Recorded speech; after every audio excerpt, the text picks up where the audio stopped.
everyone, welcome to See You Next Tuesday. Today we are privileged to have Shelley with us. She is mum to Eivie and Caitlin, and she's going to share her story with us today. So, I'm Shelley, clearly. Nearly 3 years ago, my youngest daughter, Eivie, took her life. She was at home when it happened, and her elder sister, Caitlin, found her when she went to bed. Eivie had gone through relentless bullying from primary school all the way through to secondary school. She was just in year 8 of secondary school when it happened. She was also let down by CAMS. She was let down by social services. She was let down by the school. She was neurodivergent. She was autistic, had ADHD and ODD, which are nice mixed bag of wonderment, especially the ODD, because it makes them super defiant. No matter how they're asked to do something, the answer is no, or it's a flat refusal, unless you've caught them on a good moment where you've asked nicely. So Eivie, it was very challenging at school. I do take my hat off to the teachers who had to deal with her. She, like I said, during primary school, was probably the easier one to deal with when it came to the bullying, because there were no phones, there were no social media. Yeah. So she couldn't be contacted outside of school time. So she had time to escape. She could go off and play in the park, and it's very rare that these children would turn up, unless we were on their side of Maidstone. Then she went off to secondary school, and at first couple of weeks, it was like, wow, she's loving life, and she did really well. And we seemed to think, okay, this is good. This is a good space for her. We've chosen the right school. And then I think it was about 3 or 4 weeks in, she started coming home and she was angry. She would throw her bag. She would stomp. She would growl at everyone. And it was like, okay, what's going on? Change in behaviour. What was going on? And it was brought to my attention quite quickly, because she had a really fantastic Senko at the time. That she was having to mask and try and be this child that the school wanted her to be, and she wasn't that child. And then, because when she got a break from lessons in her downtime, i.e. breaks and lunchtime, she was back to being Eivie, which was quite quirky. She'd have silly voices, silly faces, dance about. She was loud and in your face. Children didn't like that, so they would bully her for it. Yes, she would be out. And they had like this area called the quad, and she used to be in with her friends, and she would be dancing about and singing. She had headphones, which music was her leveler. She would level herself back out with music.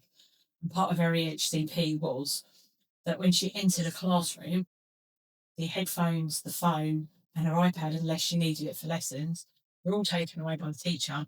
The last 10 minutes of class, if she'd done the work, they went back so she could level herself back out. And you can imagine we had fun and games with the HCP, because teachers don't like to read those. They just expect her to be like little Jenny over there, or that child. Into the box. Yes, and she didn't fit inside their box at all. So you would find her on the quad. She'd be dancing, singing with her friends, and like I said, a lot of children they didn't like that. Yeah. So she was called names. She was pushed. She was kicked. She was spat at. She had food thrown at her.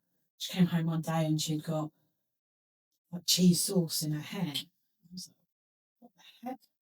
She said, yeah, a girl threw pasta pot at me. And I said, well, where were you? In the cafeteria. And that made me angry, because inside that cafeteria would have been half a dozen teachers, plus all the serving staff. Yeah. So why wasn't it intervened? But that seemed to be a running thing. What I just want to ask, what were the interventions for this, which seemed to be quite extreme, really? So a lot of the time, we would find out that Eivie had been put into the exclusion room. So she was taken out? She was taken out. Okay. And the people bullying her were allowed to continue with their break time, coming into their lessons. Yeah. So there was very little deterrent, really. Absolutely. And Eivie was singled out even more. Very much so. Okay. Yeah. This went on all the way through year 7. She was miserable. Her only downtime was the 6-week holidays, which she couldn't wait for. She was going to her grandparents. She would just wanted to be away from Maidstone and the things that she associated as being toxic. Mm-hmm. September rolled around again, and she knew she had to go back to school. And it was a fight. Day 1 was an absolute battle to get her out the door. She did not want to go. She was miserable. She didn't want to put a uniform on. We had everything that morning. It was hell. Yeah. She eventually got ready. By this point, her sister had joined her school. Okay. So Caitlin went to another school. Unfortunately, was sexually abused at that school. And the school did nothing. Wow. We intervened and had the police get involved, and the school still did nothing. They didn't take this person out. So Caitlin came into school one day face to face with the person who sexually assaulted her. So she said, I want out. I'll find me another school. And so we said, well, where do you want to go? She said, I'll go to the same school as Midge. Right, okay. Midge is Eivie. Midge is Eivie, yeah, sorry. Midge is Eivie. Yeah. So yeah, she'd already started the school at that point. Okay. So they went off together. I phoned Caitlin that morning and said, did you get to school okay? Yep, it was a bit of a battle, but we met up with some friends and yep, she's in. My husband and I, from that point on, spent more time in the school, in the meeting rooms, trying to sort out either Eivie's EHCP and making sure that the teachers knew to look at it. Bullying instance where she was running amok around the school because she didn't want to be in lessons. There was one incident, this was back in year 7, where she walked out, she was messing about in the class, and the teacher said, go outside. So Eivie took that literally and went outside. And when the Senko was called, after the teacher had gone to talk to Eivie and found she wasn't there, Senko was called, and the Senko turned around and said, well, exactly what did you say? Well, I said, go outside. And she said, well done you, because that's exactly what she's done. I know exactly where she is, but she's gone outside. You have to be literal. Stay outside the classroom. I'll be with you in a moment. You haven't said that. Off she's gone. Well, they've got no understanding of her needs, have they? Absolutely. And her needs aren't being met. No. So, yeah, it was a real battle. We were back and forth with the school. Kept telling you, you're not doing her any good putting her into seclusion. Every time you put her into seclusion, it makes her worse. She cannot be isolated. And they kept doing it. At the same time, she was getting not expelled, suspended. And she had a lot of suspensions. And that was really rough. And that was for stupid things like messing about on Monday. And then she'd get detention. And then if she didn't go to the detention, it would go to suspension. But they didn't seem to be able to look at her like a puppy, so to speak. And right, you've done this on Monday, so we will sanction you on the Monday. They never did that. It was always a couple of days later. And of course, a couple of days later, Eivie's forgotten about what happened on Monday, and she's thinking, what? What have I done this time? Because nothing's happened to her on Monday. Number one, she thinks she's got away with it. But number two, she's now on Wednesday and thinking, I haven't done anything today. So why am I now in seclusion or detention? Or now they're saying to me, I'm being suspended for 3 days. And also, if Monday was a trigger day, what intervention is put in place to prevent it? Okay. Nothing at all. Okay. So, yeah, it was horrible. I can understand just how upsetting it was for her. Constantly being in this place where she just felt alienated. At this point, the bullying had got to a whole new light. It was a whole new level. She came home one day and she had bruises down the back of her arm. And I said, well, where did you get those from? She said, the girl punched me. I said, in the back of your arm. As she was walking down the alleyway to come out of school, this girl had grabbed hold of her hair and yanked her hair back. She had really thick hair. Yanked her head back and then punched her in the back of the arm. So the next day I go to the school and say, what's being done about this child? Well, this is the first you've heard about him. I said, well, I emailed you last night to tell you, and I showed you the pictures as well. So what are you going to do about that child? When I went in the evening to go and pick Eivie back up, I asked the same question, what was that about? Well, we took her out of class and we had a word with her. I said, so nothing. You've done nothing. That child has assaulted my child and you've done nothing. And I actually remember saying, I bet if it was the other way around, she'd be suspended right now. And that was when I started thinking, right, we need to get her out of this school and get her into a school that was better specialised for her. Yeah.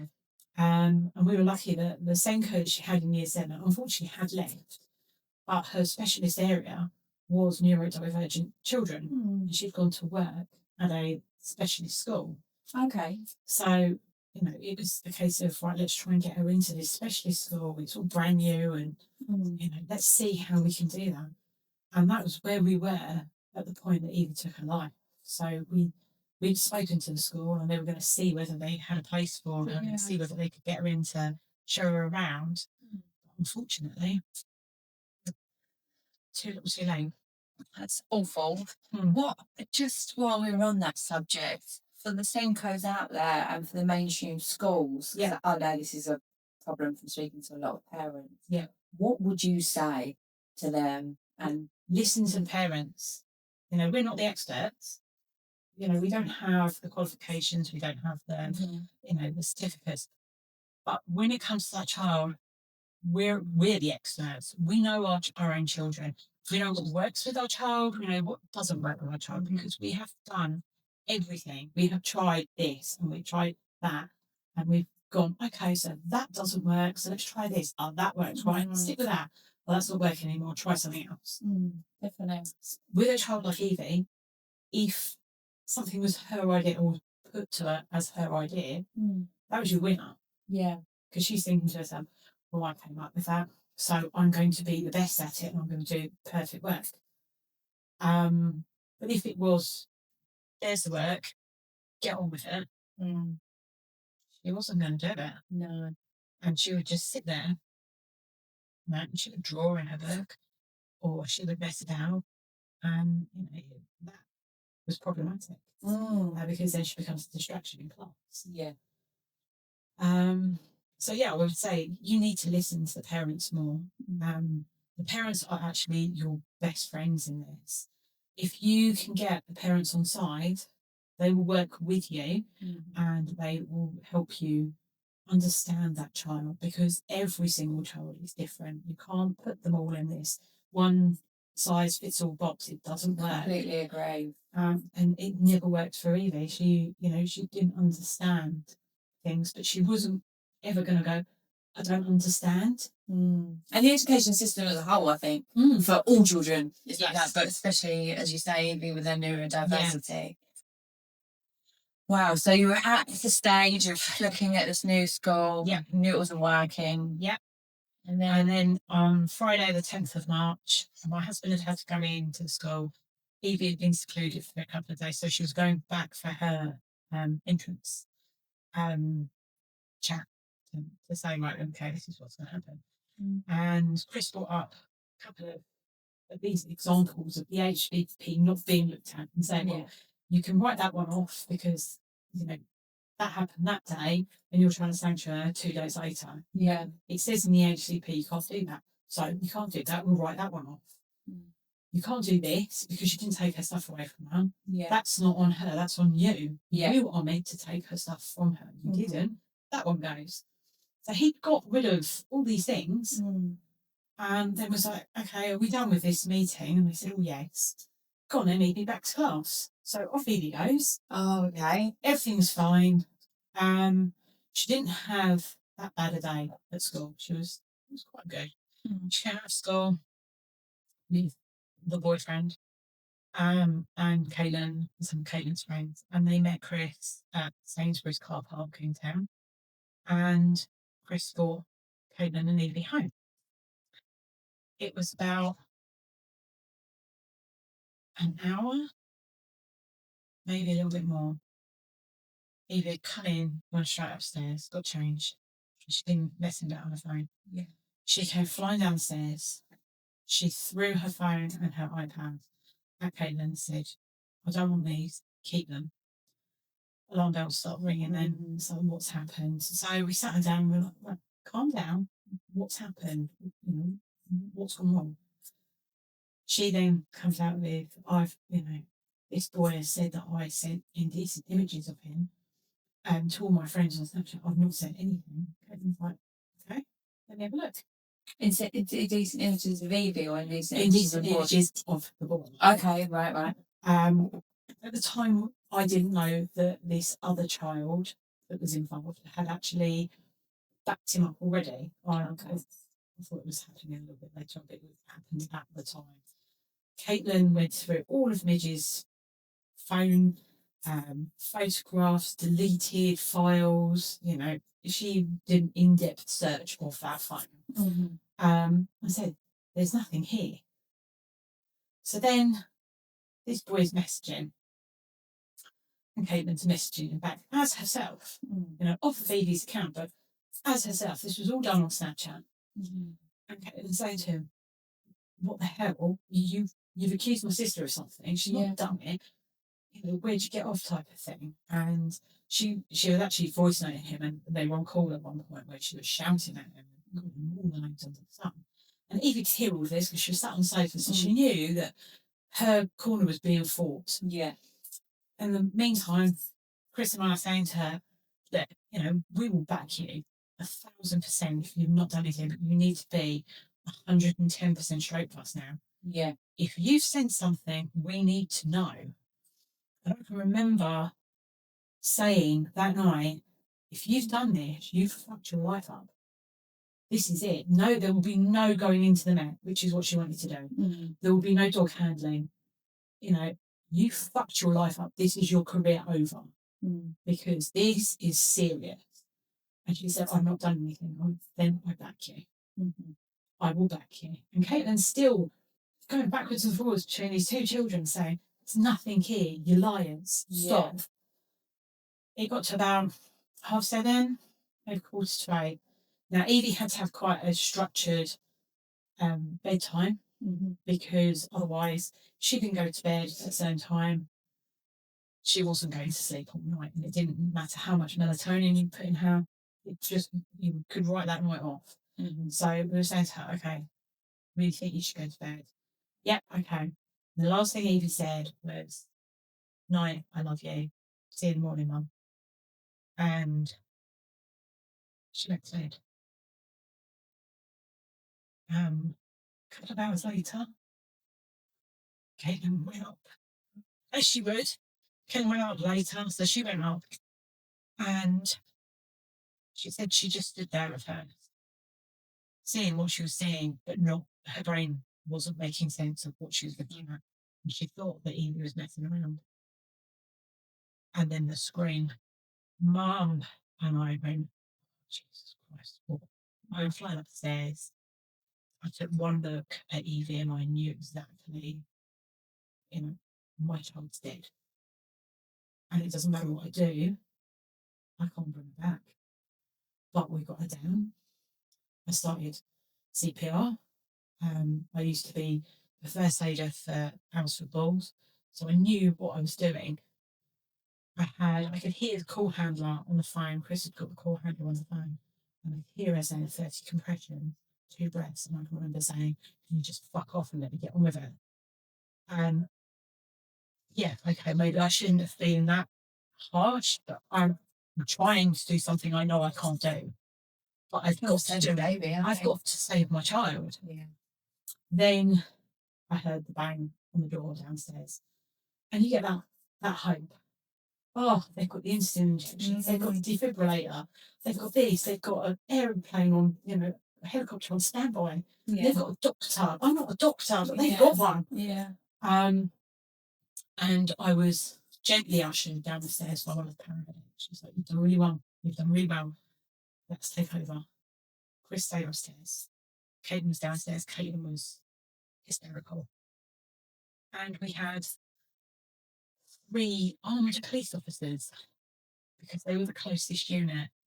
So these 3 armed police officers are in my front room. And I'm like, what? Why are you here? And nothing was computing. I could hear stuff going on upstairs, but it was like I was in a completely different room. I could hear them talking, but it was all muffled. I could hear the radios of the police officers, hear them talking amongst themselves. They watched us like hawks, which at the time I found quite insensitive.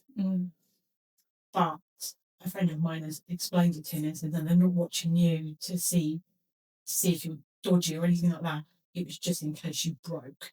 They could just rush in and grab you and be like, okay, let's, now's the time to settle this one up. When they'd done everything they could, and they had got Eivie breathing, but she couldn't breathe without the apparatus. That was when Chris was asked, "You need to call this now." I'm glad it was him, not me. Chris is a prison officer. He'd worked with young offenders who used to do this sort of thing for fun. But he also went into work mode that night. This is not my child. I have to look at her as a con. She's, for now, that's what I'm seeing. And I'll deal with the fallout when that part happens. They asked him to call her. He did. I heard him wail. That was it. I knew then my little girl was never coming back. No matter what, that was it. Her life at the age of 13 is over. It's done. And I just knew I want my mum. My mum was in Cyprus on holiday with my dad. So I was like, shit, I need to phone her. Yeah. I need to tell her. I had to do it. So I went outside and I was outside our house, which was on a very busy main road, with 2 ambulances with their lights still going and 3 police cars with their lights still going, all blocking the road up. People driving slowly to stare. The rubber knickers. And I'm phoning my dad's phone and I'm saying to him, "Dad, something really bad's happened." And I can barely hear you. I was like, "Dad, I need you to listen. Something really bad's happened." He's like, "I can barely hear you, Shelley." I'm like, "Dad, it's taken a life." And my dad went, I didn't catch that. And I hear my mum in the background saying to him, "Give me the phone." Gives me the phone. So mum's got the phone. And I've had to repeat it again. And I'm thinking to myself, I don't want to keep saying this. This hurts. I want you to listen. And I want you to understand that it's gone. Eventually, my mum was like, "Oh my God." And she said, "Right, we're coming home. And I was thinking to myself, it's like 11 o'clock at night. How are you coming home? Where are you going to get a phone from?" Yeah. No sooner had I put the phone down, the paramedics came out of the house and said, "We're going to bring her out. Do you want to ride with her?" And I was like, "Yes." I don't want her with strangers. I can't drive to the hospital. I'll probably crash my car. Yeah. So Caden and Chris drove behind in my car. I was in the ambulance with Eivie, and they were lovely. The paramedics were amazing. They didn't cover her over. They left her uncovered, one arm out, so I could hold her hand the whole time. And my sister phoned me, my older sister. And she was like, "No." I went, "Yeah, Joe, yeah." Because my mum had phoned my sister and said, "You're here. Get to her." Yeah. Do whatever you can. My sister lives in London. Yeah. But she was like, I'm coming. And I'm like, no, don't, because we're going to the hospital now and I don't know what's going to happen next. Yeah. So we get to the hospital. I'm asked to disembark so that they can get Eivie here. Yeah. I look around the ambulance. My husband's not there. And I'm like, where have they gone? Oh, God. I'm thinking, oh, my God, where is everybody? Yeah. Starts to panic. And one of the paramedics who'd been out back with me said, oh, no, they've had to park normally. They can't park in here. He will come through. Don't worry. Yeah. They will get them to find you. She was then taken to resus, which I found horrible. That was horrific for me. Yeah. Eilie's in a resus bay. You can hear machines bleeping. You can hear families talking to their loved one who is very much alive still. Maybe by breathing apparatus, but they're alive. Yeah. And I'm sat with my child's dead body. And I was like, I need to get out of here. Yeah. So they moved us. We were met by one of the doctors. She explained what would happen next. We were going to be taken to a room. Eivie was going to be in this room and we were going to be in another room so that the police could talk to us. Yeah. But we could go backwards and forwards between this room and Eivie's room to sit with her, talk to her, do whatever you need for as long as you need. Yeah. Okay. So we went through the process of being spoken to by a police detective and a police constable. At this point, the first line of inquiries are done, which is to interview the family to say, right, okay, well, we can rule you out of any wrongdoing. Yes. The next protocol is they go to speak to the school, speak to camps, speak to the doctors, speak to social services, anybody who was in his environment at that time, they have to speak to. So, again, they get an overall picture of us, what we were like as a family, what the school perceived us to be like as a family. So again, if there was anything in that investigation, Chris and I would probably be inside if they'd found anything. Yeah. So that was all brought out. We were then asked by this police officer, what do you want to do? Do you want us to take you home? And my husband went, no, we're not going home. We're going to Portsmouth. This police officer said, you can't go to Portsmouth. He said, watch me. I can. I'm going. Chris's dad lives in Portsmouth with his wife. And we just wanted to be as far away from our house as possible. Yeah. I couldn't go to my mum and dad because they weren't there. Yeah. Didn't really want to go to my sister's, not because I didn't want to be around my sister, but I just needed somewhere far, far away. Yeah. So we drove from Pembury Hospital to Portsmouth and arrived at 5:30 in the morning. And then it was just, everything's very numb from that point. You're having to explain again to family members, you know that you're going to have to start telling people. None of us wanted to do that. We told Caitlin, please don't put anything on social media. Then the next day, the realisation hits that we've run away from home, but we've run away with literally everything we're wearing. We've got nothing with us. So we went and got some bits. We then sat in a subway and started the process of what would Midge want? How would she want her funeral to go? What songs would she like? What kind of casket does she want? All those sorts of things. So we sat there in this subway, surrounded by happy families, where we're trying not to cry, starting to sort out our child's and Caitlin's sister's funeral. It's not fabulous. It didn't. It felt like a bit like an out-of-body experience. Very numbing. You know, you don't really feel anything at that point. It hadn't really sunk in. We knew we were somewhere where we would have woken up in the morning and Eivie would have been there normally. Yeah. And there we are as a family of 3, not a family of 4.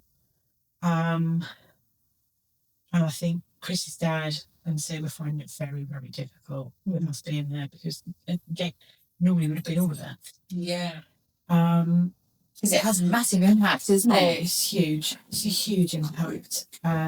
You have to start seeing your family dynamic completely different. Yeah. And that's really hard. And like Christmas is coming up, and I just seen so many things like think like, oh, you would, and then that horrible part of my brain goes, yeah, she would. You're absolutely right. She'd love that, but she can't have it, can she? And that hurts. Yeah, I can imagine, and I couldn't help but feel some of your pain when you were talking about it. Yeah. How on earth have you? I don't even know the right words to say. Lived? How have you lived through this? One day at a time. Yeah. I went back to work about 2 weeks after Eivie passed because I couldn't sit in the house. I definitely couldn't go into the girls' bedroom. I spent literally about 10 minutes in the doorway and wouldn't even look. You know, I'd be like this, and Kate would be like, "Mum, I'm trying to talk to you," and I'm like, "Yeah, I'm trying to not fall downstairs here, Kate. You know, Kate's a zag." So 2 weeks after she passed, I was like, I need to go back to work. I need to be out of this house, and I need to try and channel everything into my job. Whereas Chris stayed at home. He had quite a considerable amount of time off. He had dug his knee up, and that was why he was off when Eivie was suspended anyway. So yeah, God knows how he did it, but he did it. He managed to stay in that house. And I think just trying not to remember Eivie as Eivie, the child who took her life, but trying to remember her how she was. She was, I've said this so many times to people, if you met Eivie, you definitely remembered that you'd met that child. She was unforgettable. She was alive, very much a presence in a room. She would always be noisy, the quirky faces, the funny voices, the singing, dancing. She sounds amazing. She was an amazing really child. Yeah, she was amazing, and she gave the best cuddles. So that's part. There's little things that you think, oh, I miss that so much. You know, I'll sit on the sofa at home and I think, oh, what a gift to have a nice Eivie cuddle, even with all the hair that would have been marriage days. You know, yeah, yeah, it's hard not to have that. It's hard, like I said, Christmas, birthdays, Halloween. We've just gone through Halloween again. I'm a big horror fan in the household. Halloween to me is like, wow. I love Halloween. Yeah. And decorating again. I mean, Chris did help me, which is big of him because he hates doing things like that. But I kept saying to him, she'd love this. She'd be like, oh my God, yeah, sorry, that's Spider-Man. That's fantastic. Imagine if that was in the house. Where would you be? And I'd be like, well, I'd be setting fire to the house. I'd be far, far away. So you talk about her a lot. Yeah, an awful lot. Yeah. That's nice to hear that she's really, not that she wouldn't be, but I don't know. How have you found paid support? That's been a real weird one. So when we put a big post out as a family on social media on the Sunday, we then turned all our phones off and went for a walk around the creek in Portsmouth. Okay. So we phoned the people we needed to phone. Yeah. I text people that my voice just wouldn't do anymore. So a lot of our very close friends and family already knew. And then we did the big bombshell of this has happened, right now turn the phone off. When we got back to our phones, we had a message from one of the head leads at school, safeguarding leads, saying, I've been alerted to this by a parent. Is everything okay? What's going on? So my husband dealt with that because I said I can't Yeah, anybody else. So he dealt with that and said yes, it's true. So they then had to start compiling their emails, which went out to the school, and then other schools that Eivie would have had friends at. At that point, you had a lot of people saying to you, I'm here for you. What do you need? Where are you? I'll come to see you, blah, blah, blah. So you had that. You had a lot of people coming round when we got home. There was a lot of support, constant phone calls, constant text messages. If I can, do you need anything? And then you have the funeral. And the funeral was in the April, and it was totally Eivie. It was a totally Eivie affair. But on that day, still room for the people saying, I'm here for you. Not going anywhere. And then within a month, the text messages stop, the phone calls stop. When you text people, it's very quick. It's a very quick conversation. Like they will say, "How are you?" You will say how you're actually feeling, and it's like, "Oh, right," sort of thing. Okay, can you not deal with that? How did that feel for you? Because I feel that's really important for people to hear. Yeah, it hurt. It hurt a lot. These are some people that I've grown up with. These are people I've had in my life for a long time. And now all of a sudden they can't deal with my grief. And I did get angry. I got very angry with people.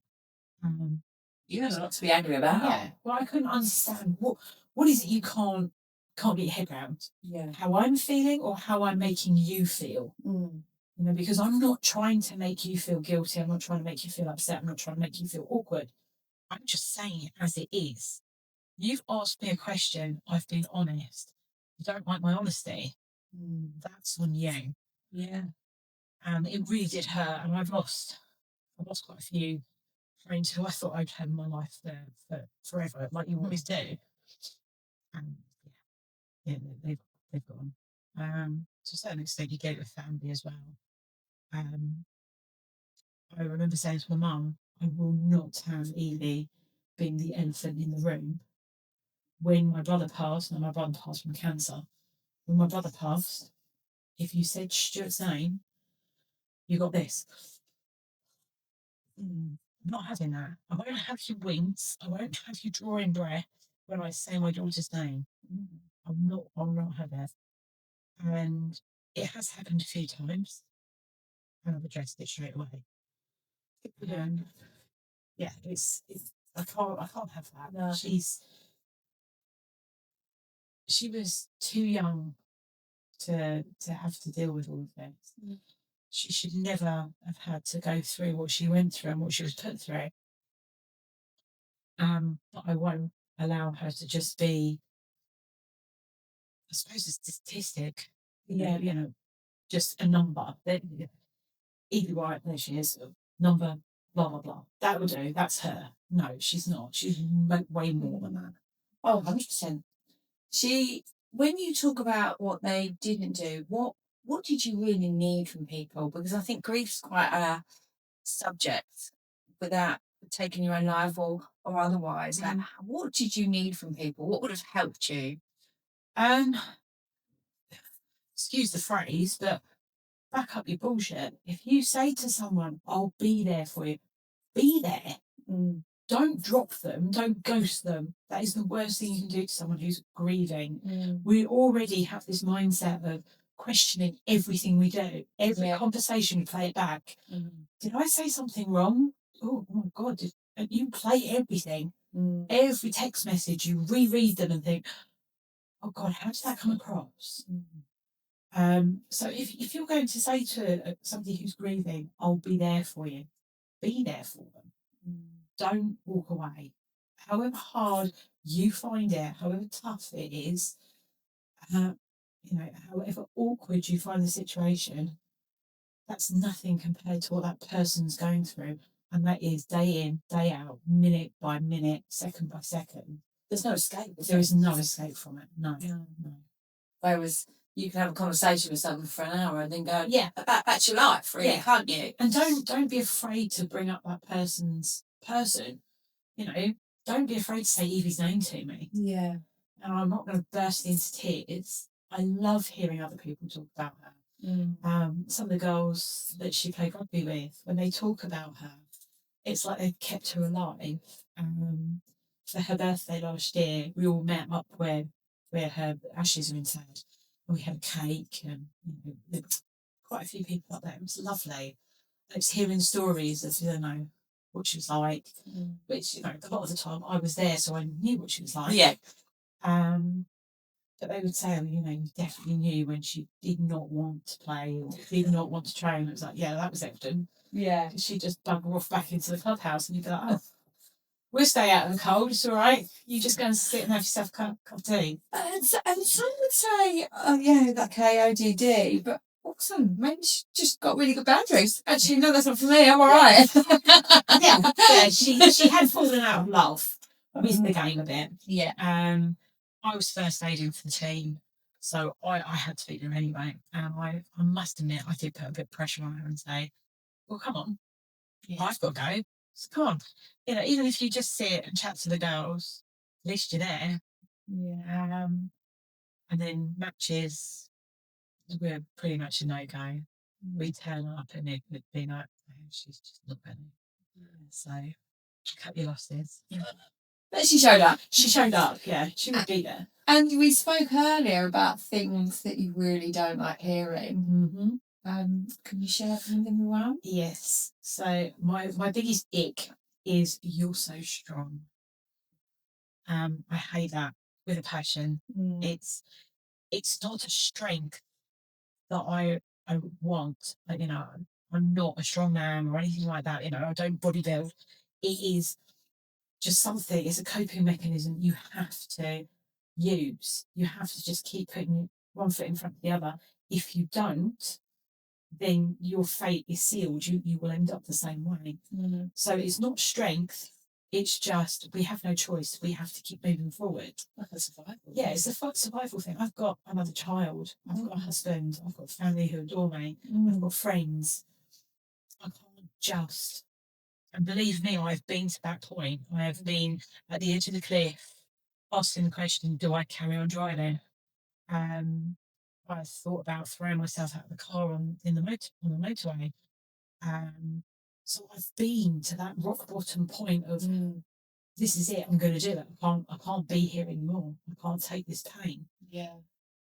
But you find something within yourself, and it's not strength. It's just I've got to carry on. I have to just keep going. And the other one that I really can't stand, and my friend also can't stand this one, is I'm sorry for your loss. It almost sounds very insincere when it's delivered, but it also sounds like they feel guilty in some way, and you think, well, you had nothing to do with it, so what are you sorry for? You've got nothing to be sorry for.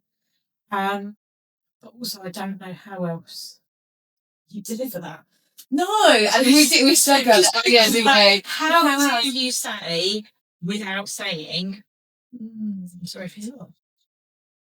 But then I wonder if we put the personal back into it. I'm really going to miss Eivie. Yeah. Or, oh God, I can't imagine how it'd be with you love without Eivie. Yeah. Like making it a real personal thing, maybe. I don't know what would work for you. I think that would come across better. It sounds more sincere for a start. It doesn't sound like just one of those hallmark things. You just say to the grieving, oh, I'm sorry for your loss. Yeah. Yeah, I'll walk on now. So yeah, that's. And you've been raising awareness about suicide, which kudos. What sort of things have you been up to? So I have done 30 days of yoga. That was for I've got to get this right. This one's from mind. Then I have done a couple of walks, 30 days worth of walking, or distance walking for young minds and mind. I did the Baton of Hope. I was one of the baton bearers for the Baton of Hope. The Baton of Hope is a symbol of hope for those who have lost somebody to suicide or those who are suicidal themselves. That was recently. That was a fantastic opportunity. Met lots of people who, unfortunately, we were all there for the same reason. And it was nice to have everybody together. It wasn't a nice thing to be doing because we all know why we were there. Yeah. But it was nice that we could all come together collectively in our grief and remember our person, and be that symbol. You know, you're walking through areas where people can see you. It was televised as well, so people got to see what it was like. But it is, because there is so much stigma around suicide, around mental health. You know, you're not supposed to talk about it. It's tricky. Don't talk about mental health. But that's the problem. That is the problem. They're not talking, and then they end up getting to the point where they can't take anymore. I'm not just saying it's children. I know it's adults as well. But with the young people, a lot of it is to do with social media. It's rife. It's too much. So another thing, just to really, what's as the parents who might have been bullied, the parents of the bullies or the bullied, what sort of advice would you have about conversations? Because it's very different knowing what you know now after you've experienced that than when probably before. Is there any advice you could give? Talk to your child. Ask those awkward questions. What are you searching online? Who are you talking to online? What apps are you using? Yes, they're going to be defensive. Of course they are. Kids, that's what they do. They don't want to be caught out. But you've got to persevere. You've got to find out what's going on, who's saying what, evidence everything. Keep screenshots of anything and everything, even if you don't think it's relevant. It might well be, and it could build a case. We've got screenshots of things that have been said since Eivie's passed. We've got screenshots where people have come to us and said, "Oh, you know, this happened. This was the person involved." Unfortunately, it is called hearsay. Unless you can completely concrete evidence that person was at that point saying this to that person, it's never going to work. We've had a situation where a certain person on a platform was talking about Eivie as they knew her well. It was seen by Caitlin. And Caitlin was like, I'm not having that.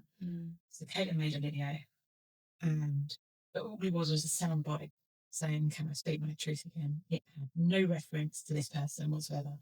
She didn't tag the account, she didn't put the person's name, nothing. The next thing, Caitlin's got mother in her comments telling her, you know, stop, take this down immediately, blah, blah, blah. Caitlin's like, what have I done? And it's spiraled from that point on. And we've had trouble, and we've had police involvement. It's at the point now that I've spoken to solicitors, and I have a very good case if I want to go forward against these people for harassment, defamation, and slander, because publicly the mother put that I murdered my child. Without any evidence whatsoever. And that's a really, I mean, I haven't got the words. In fact, I'm not going to try and even come to the words for that, because I don't think anything would be appropriate for anyone's ears right now. And I can't even begin to imagine how that must have felt for you after everything you've been through. Yeah, wow. That was wow. probably one of the worst things I've heard. And words really hurt. Yeah, they do. Not just young people, but adults as well. No, exactly. And bearing in mind my page that I have on social media is predominantly for bullying awareness and suicide awareness, and trying the prevention for the two of them. To have someone say things like that and other comments that would put as well, you're bullying someone whose child was bullied to the point they took their life. Can you not see the problem there? You're doing the same things that your child did. Now, we've never said, not once have we said that this particular child was the sole reason that Eivie took her life. We've never said that. Other people have claimed it. That's down to them. We've never ever said it because we know it's not true. We know that with Eivie, the catalyst was the two on the night that she took her life. We know that that is the most probable answer. But it was a accumulation. So it built up over time. It wasn't just, right, that's it and done. It happened for a long, long time. And I think also it's really good for parents to be aware about teaching their kid about kindness. And you said about talking about social media, your kid's going to be quite defensive. Yeah. But actually, if we make it the norm, we start as soon as they get a phone in their hand, actually, then maybe they won't become so defensive because it's a norm conversation. And don't be afraid to say to your child, I'd like to have a look, please. Yeah. Don't be afraid. They are going to say no. They are going to try and stop you. But you're the adult. Take that phone, look through it. If there is something on there you don't like, then you need to bring it up with them and say, I'm not happy with how you've spoken in that chat room, or I don't like how that person said that to you. I don't like that image. Yeah. Whatever it is. Yeah. I'm not happy. Delete it. Get rid of it. Don't be in that chat room. Don't speak to this person. Because I think, and I don't want to shame anybody, but there is too much leniency. There is too much of this, but they're quiet. They've got their iPad. They've got their phone. They're quiet. They're leaving me alone to get on with X, Y, Z. No. And also, I think, how do you feel about the school now? Well, I was made aware by one of Caitlin's friends, whose little sister is due to start next year, I think it is. She went into the school with her little sister to have a walk around. And she said, there's a sensory room now.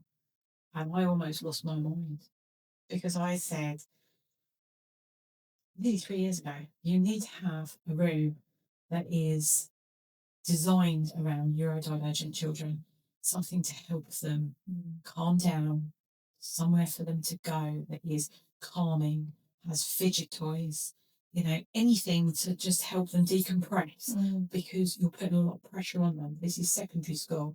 It's pressurized. It's constant. Homework for this, essays for this, blah, blah, blah. It's like, don't, all day long. They can't cope. Yeah. And you're firing this at them and you're just expecting them to walk away at the end of the day and be fine. They're not. Yeah. They need somewhere, an outlet for them to go, to just go, right, okay,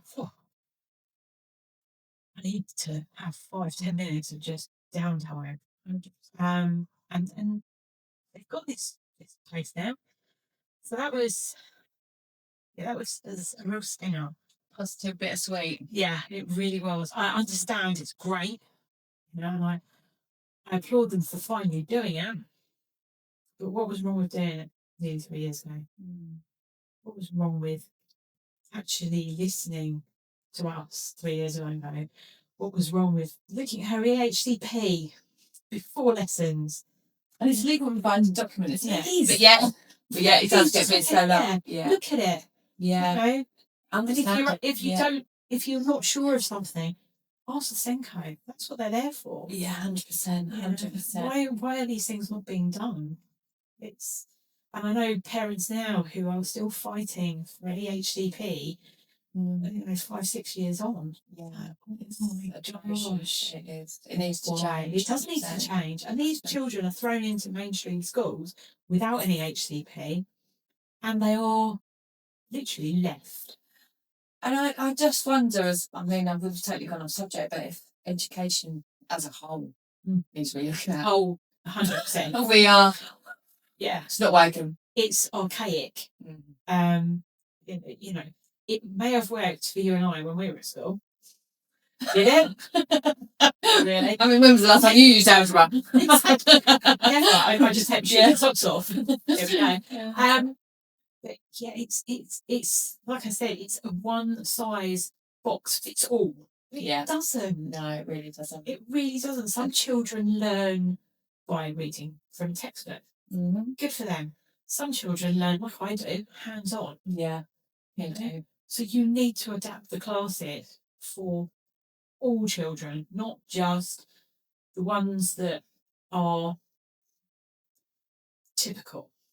Or the ones that can master really well. Yes. Yeah.